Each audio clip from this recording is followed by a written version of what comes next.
Now it's time to get into a little bit more of our spoopy games list because we've got 10 more days of Halloween. So I'm so what do we have excited. here? Oh my That's god, right. Halloween's gonna be so great this year. I can't wait for y'all to see my costume. It's gonna be good. It's gonna be lit. We know it's coming. It's Well, coming.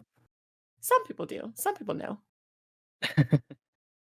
So we got a few games that we wanted to talk about.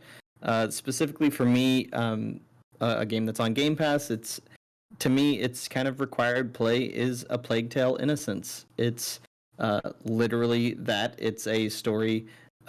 It's a very fantastical story about a young girl that has to basically run away with her brother to avoid a massive, like, extinction level plague event, and you end up getting to control some rats throughout your experience. It's a little bit of stealth, and then a little bit of very odd strategery when you use a variety of powers to direct these rats to do different things and attack enemies and such.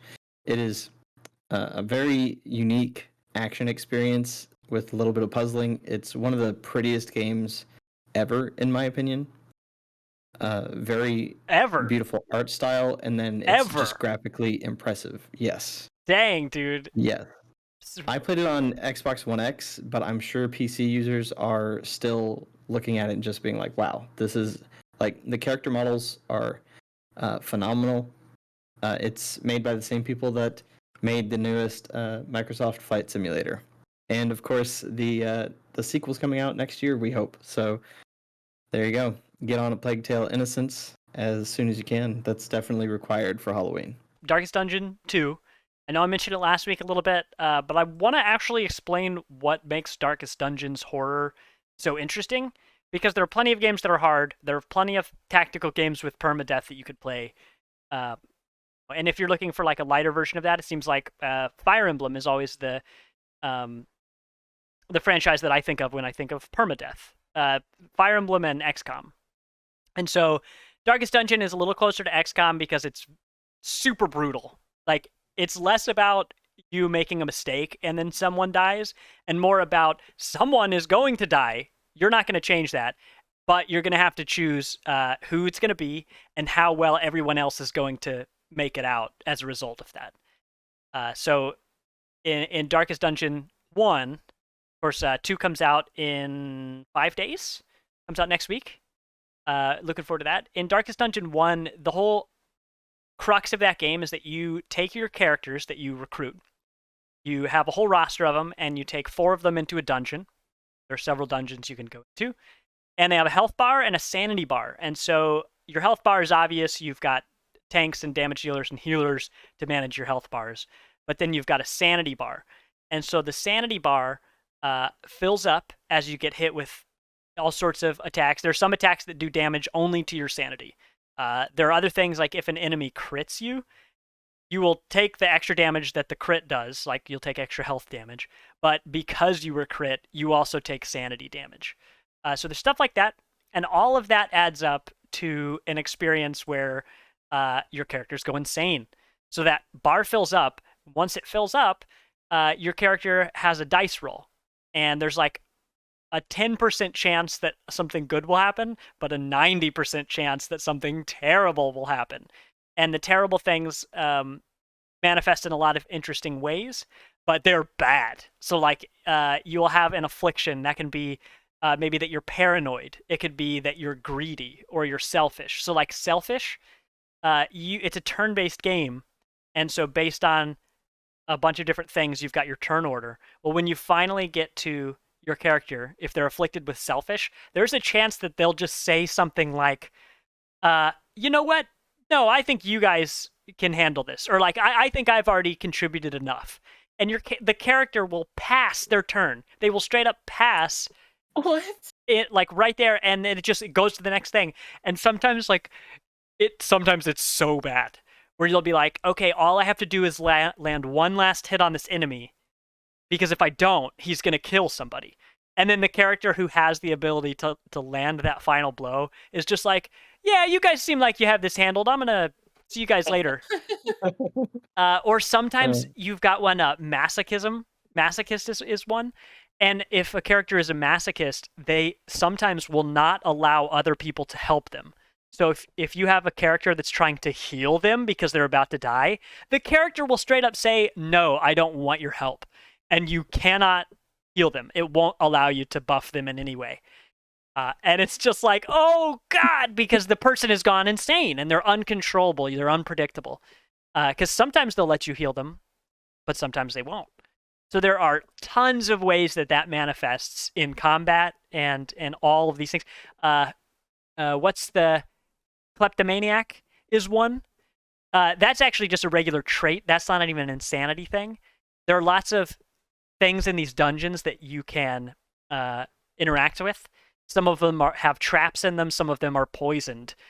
Some of them, like there might be a book that when you open it up, you read an unsettling passage, and it does massive sanity damage to your character.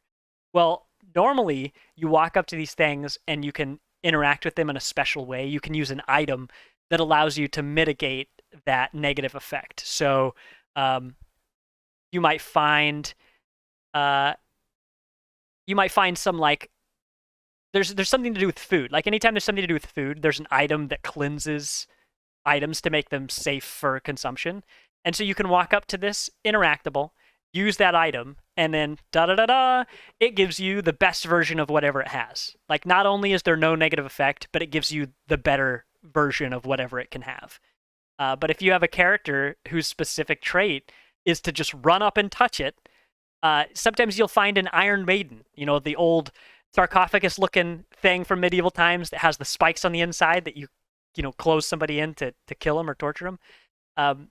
Masochists will straight up just touch it. They will walk up and just touch it, and they'll take a massive debuff. They'll take damage and Do you mean kleptos? Kleptos will reach, like, if you walk up to a treasure chest, kleptomaniac will be like, this is mine, and they'll touch it before you can disarm it. And so there's a chance that there will be something bad. But like masochists will find, like, sometimes there's torture stuff you find, like the Iron Maiden. That's pretty cool. Yeah, and they're just like, oh, I have to take a closer look. Immediately, something bad happens. Wow. So that's a fun game because it really emulates the vibes that I get from a lot of my favorite horror movies, especially like campier horror movies. But it's that Lovecraft vibe where it's like these characters are insane. Or in a lot of even like slasher thrillers and stuff, you'll watch a movie and you'll be like, why is this character making those stupid decisions? And the point is that they're a stupid character, and that's why they're making stupid decisions. Like their character is that they're not very intelligent, or they're not very wise, or they have something going on that's overcoming their logical senses.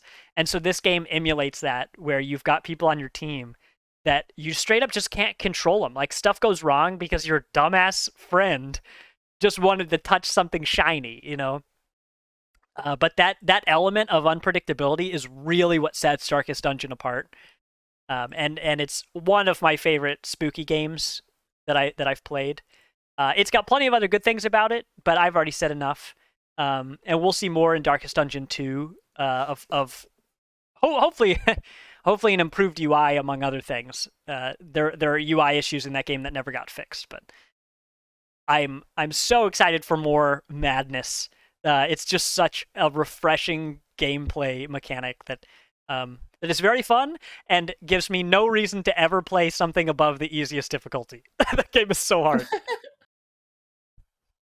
But that's cool. So yeah, Darkest Dungeon 2 comes out next Tuesday. I don't have a whole lot to say because I haven't gotten through it yet, but Lamentum is a pretty well-received kind of recent release. It's a pixel art survival horror game that really has that body horror kind of feel. It's based in New England in the mid-19th century, and it's got a very gothic vibes to it. A classic love story gone awry with horror, as you can see here. Your main character is sacrificing his own life to save the one he loves, basically, and he meets a whole lot of gruesome stuff and does some battling. Oh, but he it's just really an old timey adventure. a portal of blood just appeared on the mirror, and that dude jumped into it. Dude, that's gross.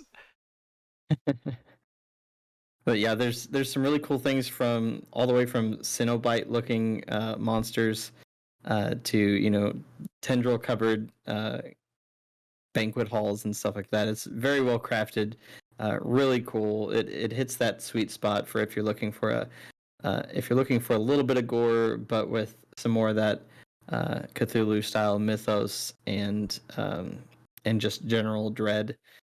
You're running around a mansion, doing all these different things, trying to avoid this nightmare. Definitely, I would say pick that up if you're into that sort of thing. On Steam, it's $16. It's pretty cheap, and like I said, it's got a good amount of great reviews. It's sitting at it says 85% on Steam. And then we also have Resident Evil 4 just came out on VR. So Ooh. I'm telling you, Debbie, we gotta get you on that. I don't know about all that. Oh man, I Half of would. my enjoyment of playing Resident Evil 4 was looking at Leon. So, like, if I'm gonna be Leon in the goggles, then what's the point? I That's can't look true. at Ashley. She's like 5. So, like, Yeah, she's so little. The funny thing actually is I think it was the Kotaku review of RE4 VR. They actually took out some of the stuff between Hunnigan and Leon, because they were very flirtatious. His little helper on his phone. Oh yeah. So yeah, I guess they kind of nerfed Leon's personality a little bit with his why? We don't need first. another Cloud. We already have one. But otherwise, as you can see from this footage, it looks very entertaining. I mean, there's already so many ways to play Resident Evil 4, but this looks like a great addition. And oh wow, they put final boss fight in there. Okay, I guess there's Well, not really I any mean, spoilers, but still. if you never played the game, you wouldn't know what's the final boss fight. Right. Another one we had on our little list of spooks was Into the Pit, which we've talked about and we played on stream earlier. Yep, But just a baby. reminder, Into the Pit is on Game Pass now, as well as Inscription just released. But both of those you've seen before from us. Both of those have some nice little horror elements. You got Into the Pit, which has demons and some gory-ish kind of things. It also has a little bit of gothic-inspired art style. Inscription is just straight up weird and generally scary because you are in the dark talking to some unknown entity that is freaking you out playing a card game. So definitely 2 really good picks for this Halloween season. Mm-hmm. Yeah, there's certainly no shortage of stuff to play. That's This video that we're watching kind of reminds me of. Oh, never mind. It switched gears real quick. I was gonna say it reminds me of that game that we meant to play, Thomas. The Here We Are Now or whatever it's called. I don't remember what that And is. there we were again or Oh, whatever. we are here too, or we're here too, or something like that. Yeah, I know what you're talking None of those titles. That'd be great. Noun proposition or adverb proposition. I don't know. Whatever words. Yeah, escape room Conjunction, game. junction. What is their function? But yeah, it started out looking like that, and then it turned into. Actually, it reminds me a lot more now of this VR game called the Unspoken, which is the whole reason I wanted to get into VR in the first place. Oh yeah. It is a now dead and defunct game, which is sad because that happened after I got the headset. It was like an Oculus Rift exclusive, and the reason I discovered it was because they were having a contest for it at the Microsoft store. It was like a tournament, so you can go in and play and like participate or whatever. And I ended up winning, even though I never played the game before. But it's like a VR game, and you control spells with hand motions. So like this is a specific spell, this is a specific spell, like all the other things. It was like really intriguing because it had like that in-depth button system, so each finger did something different. And so that's what made me want to get into VR because I thought that was like a really cool concept. All this to say that the end of that reminded me a lot of that because it had like the very magical like gauntlet looking things, and each hand was like a different spell, like gauntlet that you can use. Mhm. So now I'm intrigued. I'm intrigued. At first, I was just like, "Oh yeah, this is kind of cool looking," but now I want to actually relive that unspoken legend that I never got to experience because it died before I could. Ah, Other than that, does anybody have another spooky game they want to talk about? Otherwise, it looks like we'll wrap up the podcast itself and move on a little bit. Well, there's this one game that is kind of giving me a lot of trouble right now called Life. It's so scary. Responsibility. uh, Absolutely. we've been watching Castlevania. I mentioned obviously it's not a well, watching the Castlevania on Netflix is not a game, but it's cool, spooky stuff, vampires and all that. And we just started season 3 and we're enjoying that. Ooh, you're gonna have fun with that one. Yeah, honestly, it was worth sticking around for. At the end of the second season, there's basically a question like for you, the viewer, and then they explicitly address it in the show. They're like, "Well, now what do we do?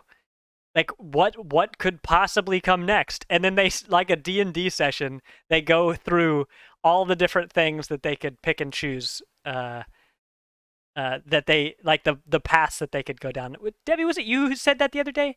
I was describing this to somebody. I don't think it was me. I got to write down who I got to credit when I start talking about stuff because all the time I'm just like it was with someone I know. But anyway, we started the third season of Castlevania and we're enjoying that.